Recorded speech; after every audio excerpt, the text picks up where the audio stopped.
நம்ம Ashwin sweets and snacks export பண்றதுக்கு 7373041434 மற்றும் www.ashwinsweets.com கான்டாக்ட் பண்ணுங்க.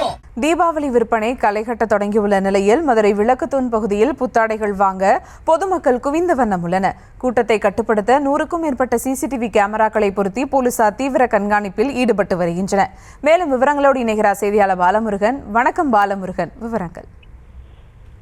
நிச்சயமாக தீபாவளி பண்டிகை இன்னும் ஒரு வாரம் மட்டுமே இருக்கும் நிலையில் மதுரையில் முக்கிய பஜார் பகுதியான விளக்குத்தூண், தெற்கு மாசி வீதி, கீழமாசி வீதி, 10 தூண், கீழவாசல் ஆகிய பகுதிகளில் தீபாவளி ஜவுளி விற்பனை தொடங்கி இருக்கிறது. இதற்காக மதுரை, ராமநாதபுரம், சிவகங்கை, விருதுநகர், தேனி, திண்டுக்கல் உள்ளிட்ட பல்வேறு மாவட்டங்களைச் சேர்ந்த ஏராளமான பொதுமக்கள் தீபாவளி பண்டிகை தேவையான ஜவுளி பொருட்களை வாங்குவதற்கு வருகை தொடங்கியிருக்கிறார்கள்.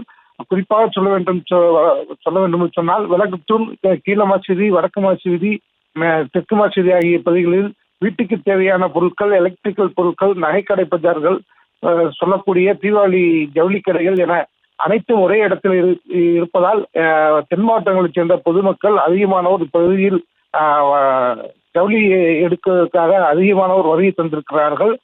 பொதுமக்கள் வருகையை முன்னிட்டு மதுரை மாநகர் காவல்துறை சார்பில் விளக்குத்தூண் பகுதியில் காவல் உதவி மையம் திறக்கப்பட்டிருக்கிறது. பஜார் பகுதி முழுவதும் 100க்கும் மேற்பட்ட சிசிடிவி கேமராக்கள் மூலமாக பொதுமக்களின் நடமாட்டம் முழுவதுமாக கண்காணிக்கும் பணியை காவல்துறையினர் தீவிரமாக ஈடுபட்டு வருகிறார்கள். குறிப்பாக காவல்துறையினர் 300க்கும் மேற்பட்டோர் இப்பகுதியில் காவல்துறை சீருடையிலும் சீருடை இல்லாமலேயும் மக்களோடு மக்களாக பாதுகாப்பு பணியில் ஈடுபட்டு வருகிறார்கள். பொதுமக்கள் பாதுகாப்பாக இருக்க வேண்டும் என வாகனங்களையும் முறையான இடங்களையும் நிறுத்த வேண்டும் என ஒலிபெருக்கி மூலம் காவல்துறையினர் விழிப்புணர்வு ஏற்படுத்தி வருகிறார்கள். சுபா,